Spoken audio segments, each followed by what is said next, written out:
strength to support you. Late my 17th year, my parents decided I was depressed. Presumably because I devoted quite a bit of my spare time to thinking about death. The doctors agreed that I should attend a weekly support group. The support group, of course, was depressing as hell. I walked into the circle and sat down. The boy next to me is staring at me. I'd never seen him before, and he was hot. So, what's your name? Hot. What?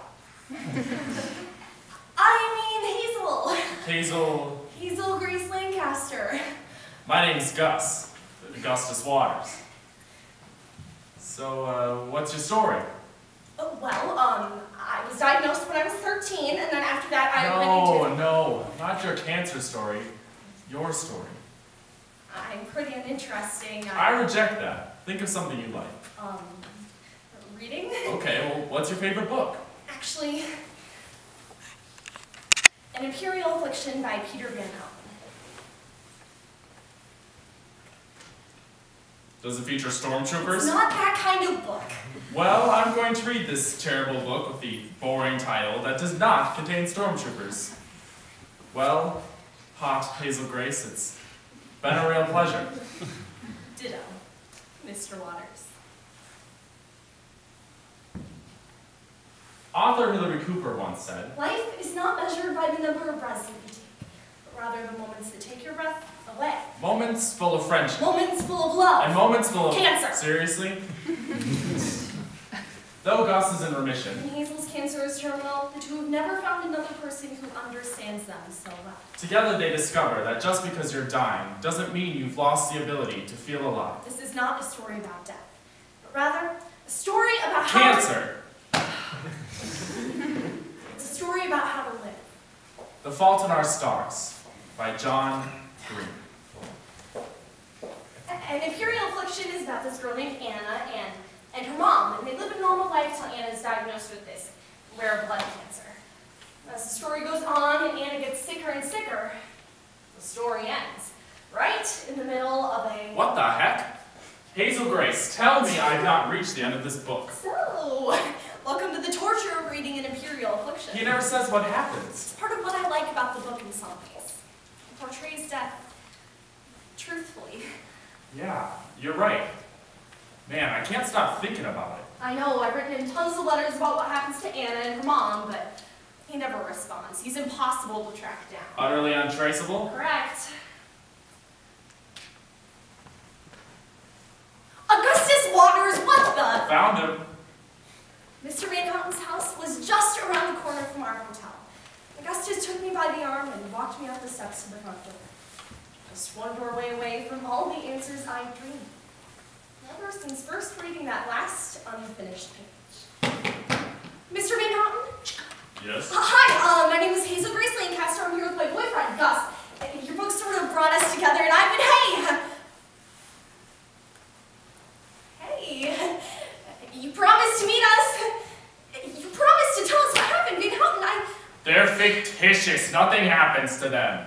No, it's impossible not to imagine a future for them. I regret that I cannot indulge your childish whims, but I refuse to pity you in the manner in which you are accustomed.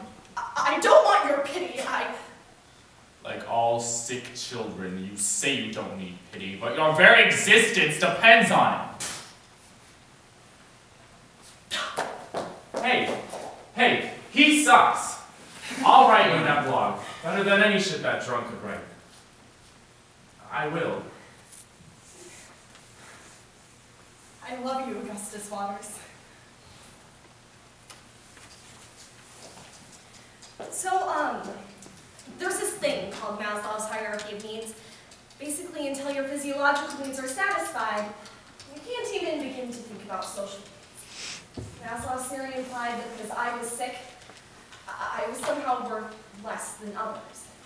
Most people seem to agree with it, but not Augustus. You know, I always thought he'd been able to love me because he'd once been sick. Only now did it occur to me that maybe he still was. Just before we left to meet Van Houten, I started to feel an ache in my hip. No. So, I went in for a PT scan. I lit up everywhere. My chest, my liver. I'm so sorry. It was stupid and selfish. It's just not fair. You know, it's just so goddamn unfair.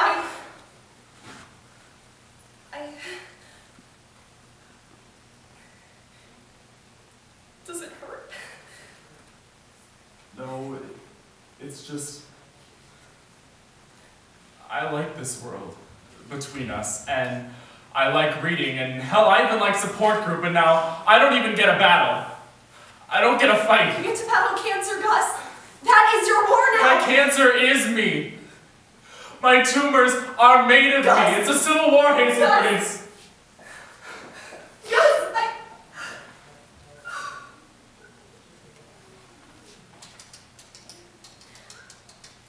Dear Mr. Van Houten,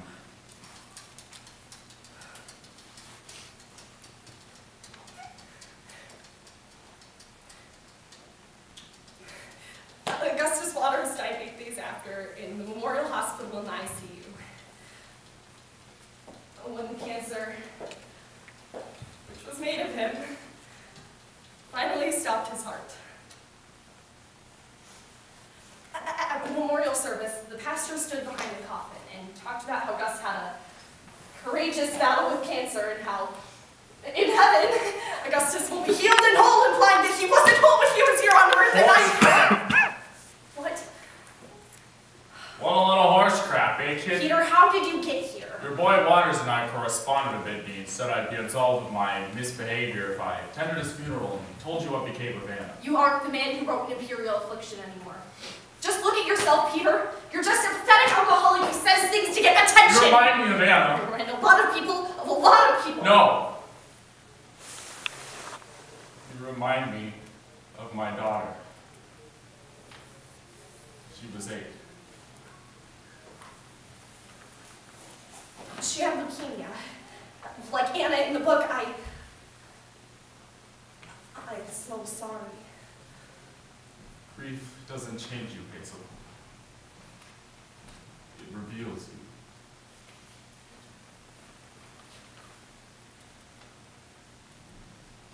Goodbye, Hazel.